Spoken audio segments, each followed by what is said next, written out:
क्या आप जानते हैं कि कुर्बानी सिर्फ एक इबादत ही नहीं बल्कि अरबों डॉलर की एक वसी आलमी मईशत का अहम हिस्सा है जो लाखों अफराद के रोजगार का जरिया बनती है।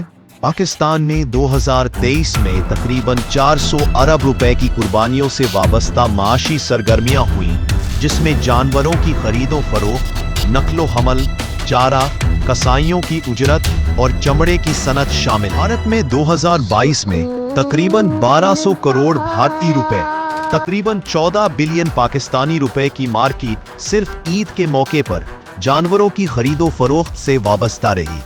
बांग्लादेश में 2023 में तकरीबन 12 अरब तक का, तकरीबन 39 बिलियन पाकिस्तानी रुपए की माशी सरगर्मी रिकॉर्ड की गई। इंडोनेशिया में 2023 में जनूब मशरकी एशिया के इस सबसे बड़े मुस्लिम मुल्क में कुर्बानी के अय्याम में तकरीबन 600 मिलियन अमरीकी डॉलर का कारोबार हुआ। वर्ल्ड हलाल इकोनॉमी रिपोर्ट 2023 के मुताबिक 2023 में मुस्लिम दुनिया में ईद उल अज़हा के मौके पर मजमूई तौर पर 8 से 10 बिलियन अमरीकी डॉलर की इक्तिसादी सरगर्मी हुई।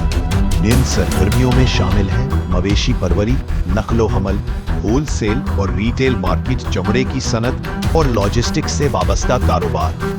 ये लाखों किसानों, व्यापारियों, कसाईयों और मजदूरों को आर्जी रोजगार फराहम करता है।